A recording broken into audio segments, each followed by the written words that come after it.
Madame, mademoiselle, monsieur, bonsoir et bienvenue. Jacques Aristide à Washington. Ravi de vous retrouver dans Le Monde aujourd'hui, à la une de l'actualité ce soir.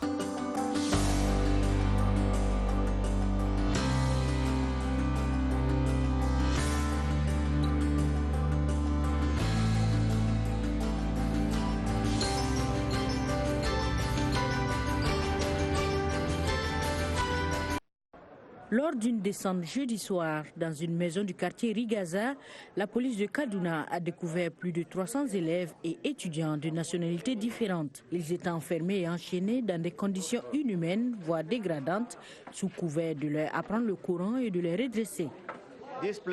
Cet endroit n'est ni une cure de désintoxication, ni une école islamique, comme vous pouvez le voir vous-même.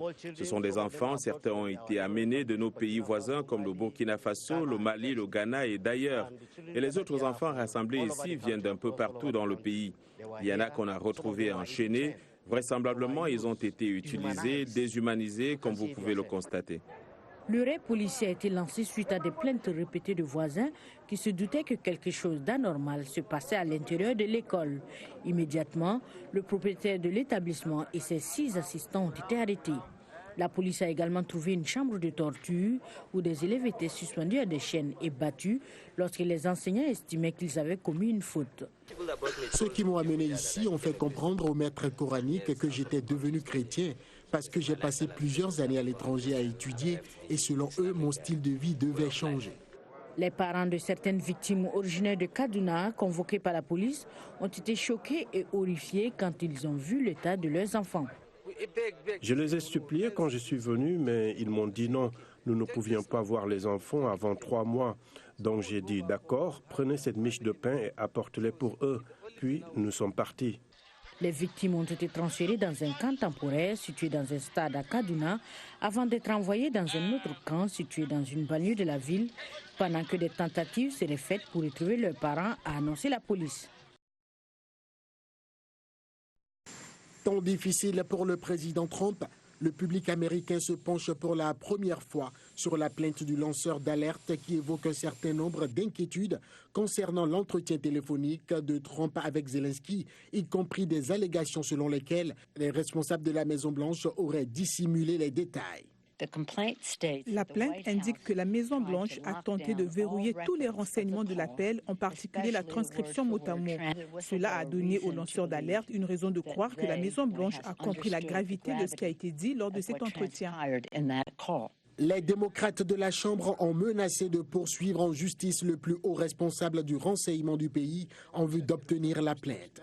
Selon la loi, la plainte de dénonciateur qui a révélé cette fraude grave aurait dû être présentée à ce comité depuis quelques semaines en vertu de la lettre explicite de la loi. Et pourtant, ce n'était pas le cas.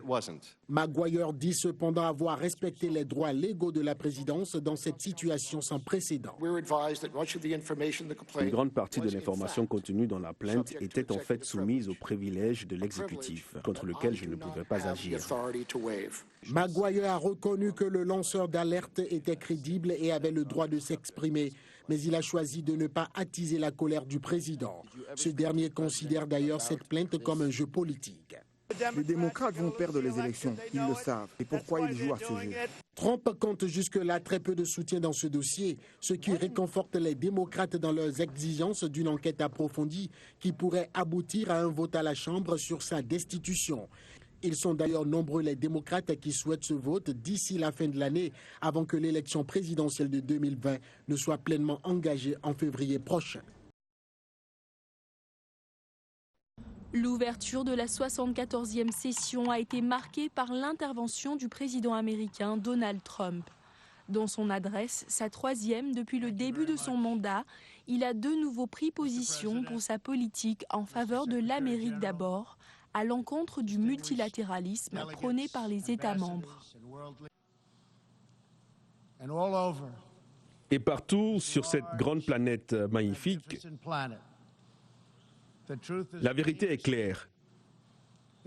Si vous voulez la liberté, soyez fiers de votre pays. Si vous voulez la démocratie, conservez votre souveraineté.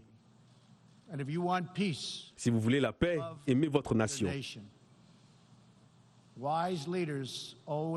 Les dirigeants sages ont toujours donné la priorité au bien-être de leur peuple et de leur pays. L'avenir n'appartient pas aux mondialistes, mais aux patriotes. Trump a ensuite évoqué les grands dossiers internationaux, les relations commerciales avec la Chine, la situation au Venezuela, le Brexit, avant de qualifier l'Iran de parrain du terrorisme. Au lendemain du discours de Donald Trump, le président iranien Hassan Rouhani a refusé toute négociation avec les États-Unis tant que les sanctions contre Téhéran ne seront pas levées. Leur prise en charge. Sur le plan africain, la question de la sécurité a monopolisé le débat. Le président de la République démocratique du Congo, Félix Tshisekedi, a plaidé en faveur d'une force onusienne moins pléthorique et plus efficace en RDC, avant de parler de la lutte contre le virus Ebola. Mais d'une MONUSCO non pléthorique.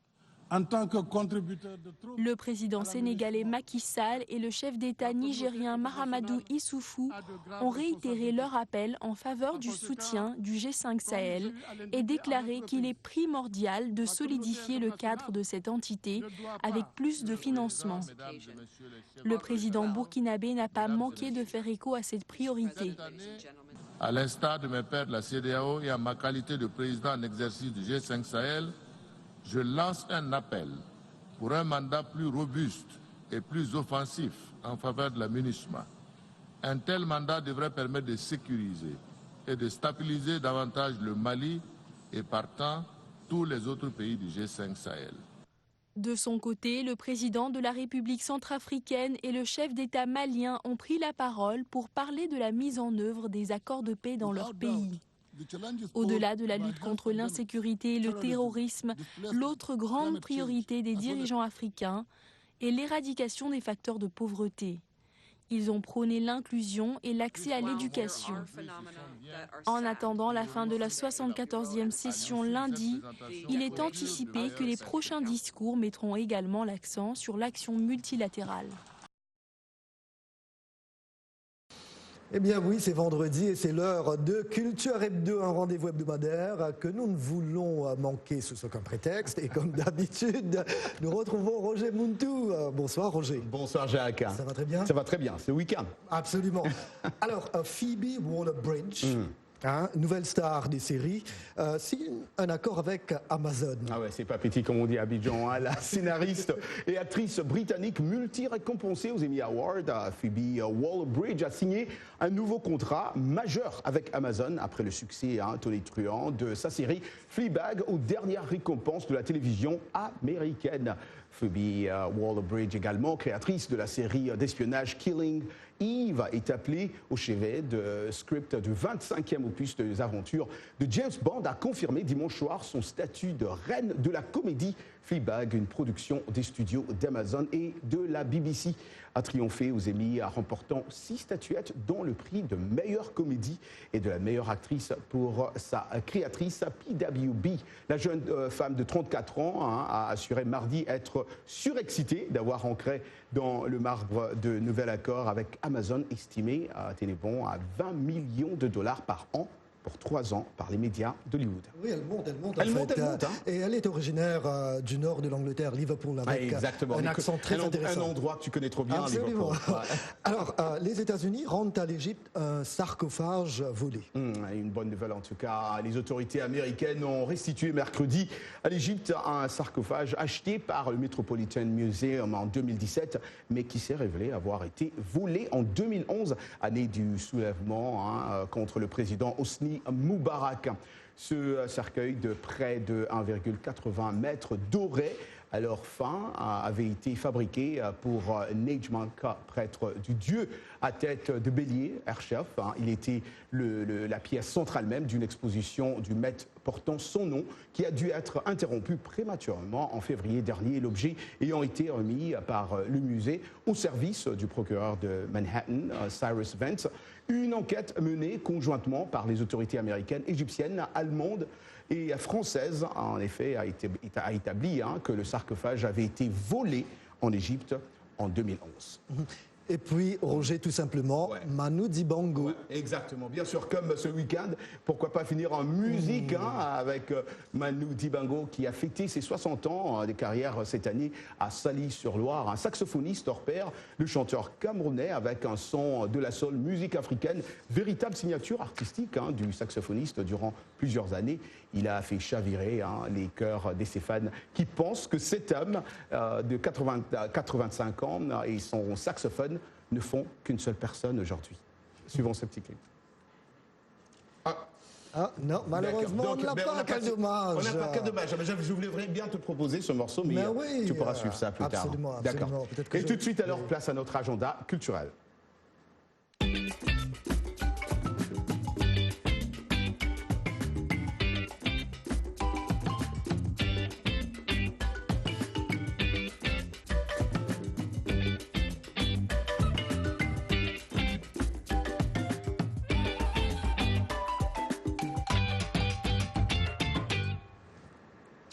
Et voilà, merci bien. Tu sais qui s'en content aujourd'hui? Oui. C'est Yacouba, bien sûr.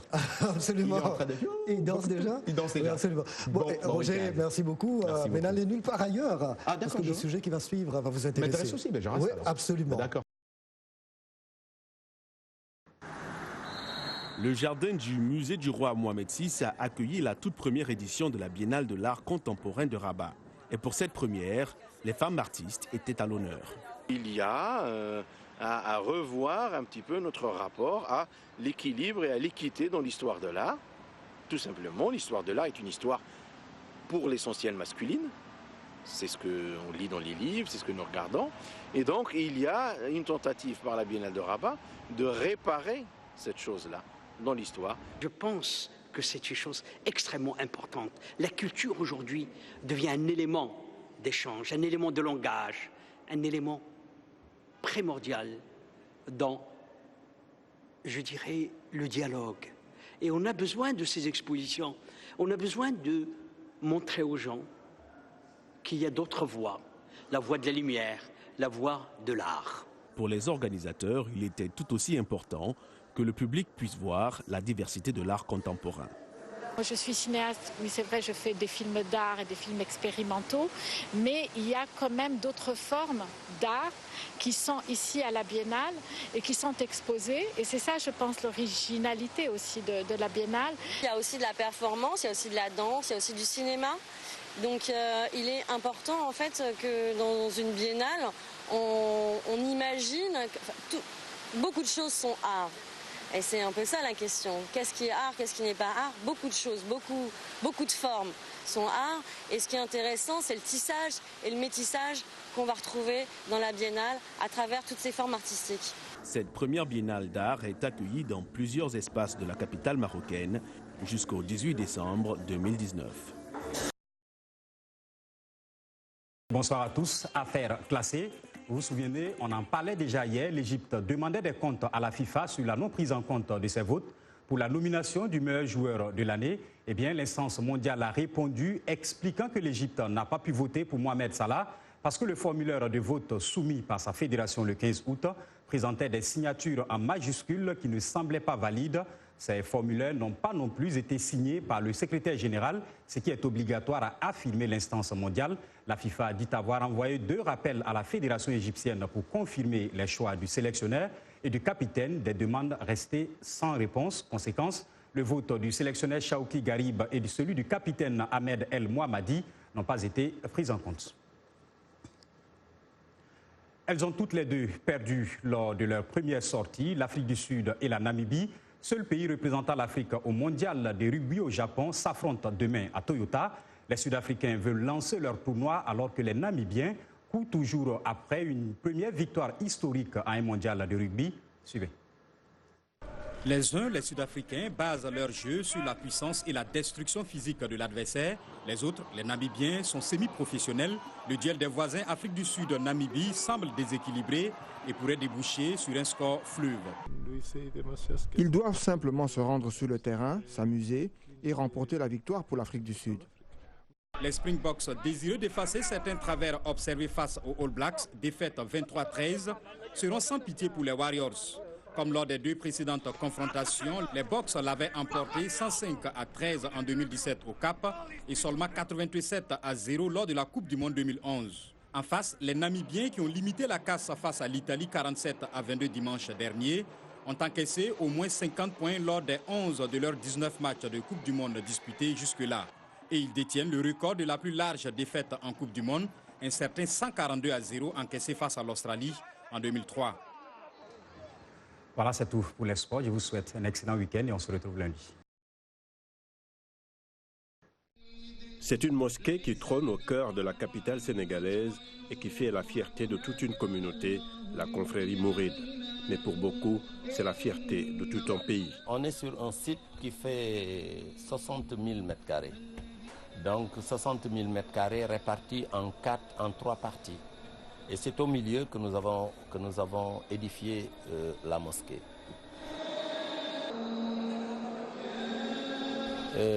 On n'a pas eu de dons extérieurs.